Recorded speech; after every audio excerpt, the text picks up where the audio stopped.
आपल्याला open challenge करतो, हे पोलीस कमिशनरांनी समजून घ्यावा आणि महानगरपालिकेचे आयुक्तांनीही समजून घ्यावा की जे आमचे कॉर्पोरेटर्स तिथे उपस्थित नाही होते त्यांचाही नाव त्या एफआयआर मध्ये टाकण्यात आला। मग कुणाच्या सांगण्यावरून टाकण्यात आला? ये साहब हमारे को आप एफआईआर से डराइए मत, 16 एफआईआर है इम्तियाज जलील के ऊपर। तो हमारे को आप ये मत समझिएगा कि साहब और 16 एफआईआर काहे के है कि कहीं पे शराब की दुकान वो कर रहे हैं, कहीं पर कोई पब्लिक का मूवमेंट है उसके लिए आंदोलन कर रहे हैं, किसी का जेब काटने के लिए नहीं है, किसी की जमीन लूटने के लिए नहीं है, किसी का पैसा डुबाने के लिए नहीं है, किसी का घर के ऊपर कब्जा करने के लिए केसेस नहीं है। भाई जनता के लिए अगर उतर रहे हैं, लड़ रहे हैं उनके लिए, तो बाकी और कौन उतर रहा है मुझे बताइए ना। कल गुलमंडी के पास हुआ है, कहाँ पे कॉर्पोरेटर से बताइएगा उसमें। दूसरे चिकल थाने के पास मुकुंदवाड़ी के अंदर हुआ है, कौन सा कॉर्पोरेटर जाके गोदड़ी के अंदर छुप के बैठ गया था उसमें? भाई तुझे उन्हीं लोगों ने चुन के दिए है ना उसमें। हम कहीं पर भी ये नहीं समर्थन कर रहे हैं कि शाहगंज का व्यापारी हो या कहीं पर भी हो कि मेरा धंधा करने के लिए मैं लोगों को तकलीफ के अंदर डालूंगा करके। वो लोगों को भी हम कह रहे हैं कि अपने नियम के अंदर रहते हुए आपको काम करना है करके उसमें। और अगर आप अपने नियम के अंदर काम नहीं करेंगे तो आपके लिए कोई नहीं खड़े रहने वाला है, ये साफ तरीके से मैं बता रहा हूं। वो हॉकर्स को भी बता रहा हूं जो ये समझ रहे हैं कि रोड मेरी है और मैं रोड के ऊपर कहीं पर भी खड़ा रह सकता हूं। और मेरे कॉर्पोरेटर्स को भी मैं ताकीद कर रहा हूं, अगर कोई गलत तरीके से अगर कारोबार कर रहा है तो उसकी बचाव के अंदर आपको जाने की बिल्कुल जरूरत नहीं है।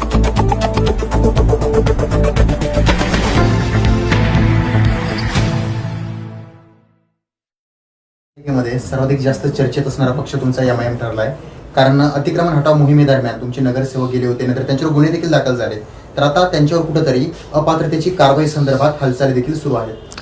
काय आहे की जेव्हा लोक आपला प्रतिनिधी निवडतो तर हे घरी बसण्यासाठी नाही निवडतो।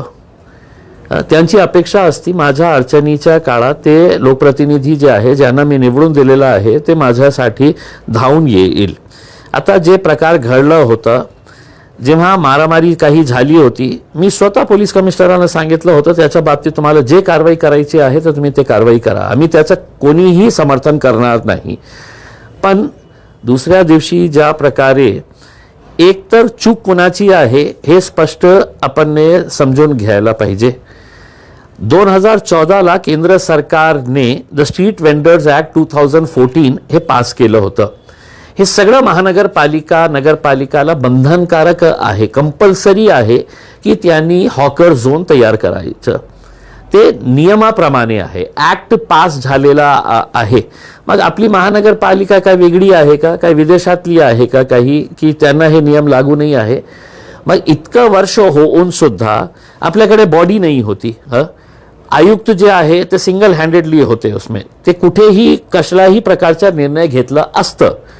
मग तुम्ही का हॉकर झोन तयार केलं नाही आहे? मलाही माहीत आहे ते शाहगंज मध्ये जे आहे ना ते रेग्युलर आणि फक्त शाहगंज एरिया नाही आहे, खूप सारे असे एरियाज आहे जिथे हॉकर्सला अडचण होत आहे। ते हॉकर्स कशासाठी उभे असतात? ते त्यांच्या रोजीरोटीचा प्रश्न येतं, कोणीतरी महिला जे आहे टोकरी घेऊन उभे राहते।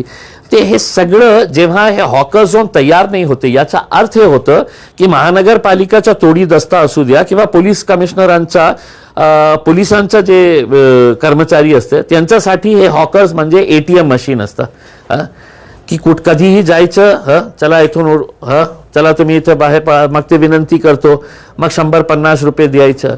आता त्या शाहगंज एरियामध्ये एक पोलीस चौकी समोर आहे, मग पोलीसवाले उभे होते का त्यावेळी उपस्थित होते का? नाही होते ना उसमें।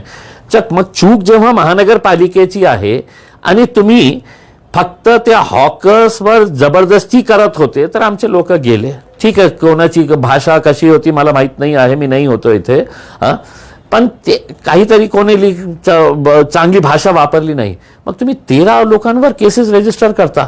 आणि मी आपल्याला ओपन चॅलेंज करतो, हे पोलीस कमिशनरांनी समजून घ्यावा आणि महानगरपालिकेचे आयुक्तांनीही समजून घ्यावा की जे आमचे कॉर्पोरेटर्स तिथे उपस्थित नाही होते त्यांचाही नाव त्या एफआयआर मध्ये टाकण्यात आला। मग कुणाच्या सांगण्यावरून टाकण्यात आला?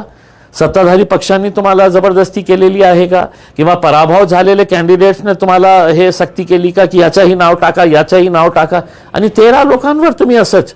म्हणजे याचा अर्थ हे आहे की कुठेतरी काही झालं तर सगळ्यात जास्त आपले कॉर्पोरेटर्स जे आहे ना ते त्यांनी पळून जावं, घरमध्ये जाऊन झोपून जावा, ब्लँकेट टाकायचे आणि बाहेर यायचेच नाही.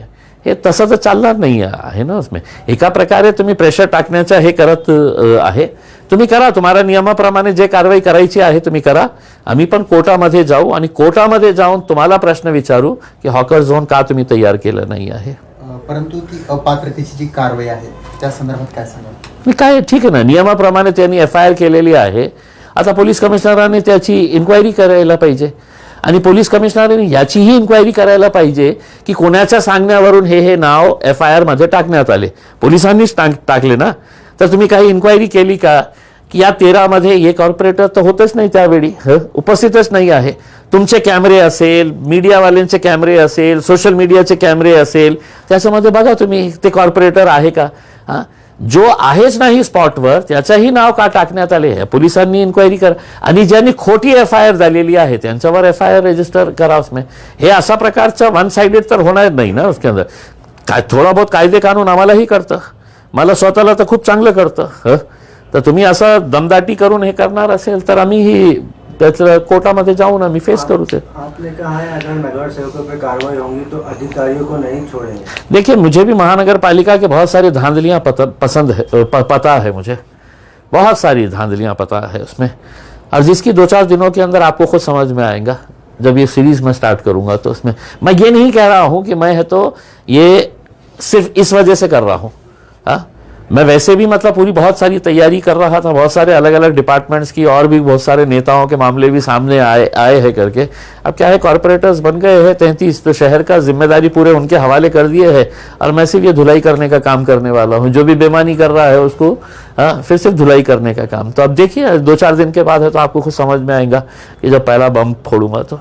लेकिन ये इस तरह से पहली जनरल बॉडी मीटिंग से पहले ही है तो इस तरह से केस हो जाता है, FIR हो जाती है. हालांकि सुनिए साहब, हमारे को आप FIR से डराइए मत. 16 FIR है इम्तियाज जलील के ऊपर.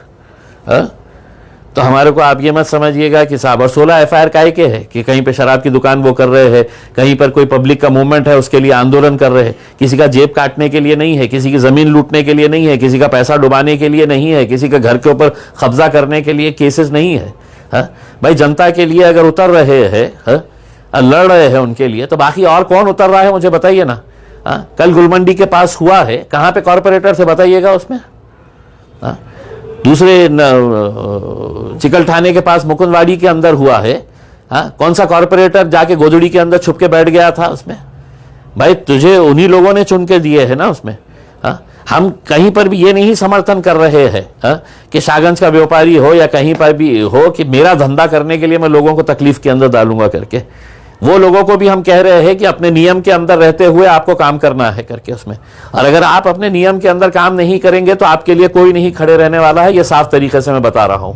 वो हॉकर्स को भी बता रहा हूं जो ये समझ रहे हैं कि रोड मेरी है और मैं रोड के ऊपर कहीं पर भी खड़ा रह सकता हूं. और मेरे कॉर्पोरेटर्स को भी मैं ताकीद कर रहा हूं, अगर कोई गलत तरीके से अगर कारोबार कर रहा है तो उसकी बचाव के अंदर आपको जाने की बिल्कुल जरूरत नहीं है. आपको क्या लगता है जो कार्रवाई हो रही है ये राजनीतिक दबाव में हो रही है, कानून का किसका भी दबाव है, किसी का भी दबाव रहने दीजिए. उसके अंदर हमको क्या फर्क पड़ने वाला है. उसके हम लड़ने के लिए तैयार है ना भाई साहब. आप दबाव किसी के अंदर भी कर लीजिएगा उसमें. मुझे पुलिस कमिश्नर ने है तो ये बताना चाहिए कि साहब ये 13 लोग वहां पे थे, ये देखिए ये वीडियो है, ये इसमें आपका ये 1 नंबर का, ये 2 नंबर का, 3 नंबर का, जो है ही नहीं वहां पे, उसका नाम किसके बोलने के ऊपर डाले है करके उसमें. तो क्या आपने क्या पुलिस डिपार्टमेंट को मजाक का अड्डा बना लिए है क्या कि कोई भी आएगा कि साहब इसका भी नाम डाल दो ना, साहब इनने भी डाल दो ना, इसका भी नाम डाल दो ना करके. तो क्या मजाक कर रहे हैं क्या. जिसने भी FIR रजिस्टर करा उसको सिद्ध करना पड़ेगा कि ये कॉर्पोरेटर वहां पे था. तुम्हारे कैमरे में आ रहा है, दूसरे कैमरे पूरे जमा करो और बताओ उसके अंदर कौन कौन लोग थे और कौन नहीं थे करके. जो एप्स्टीन फाईल सामने म्हणजे समोर आली आहे, तर काही नेत्यांचं असं मत आहे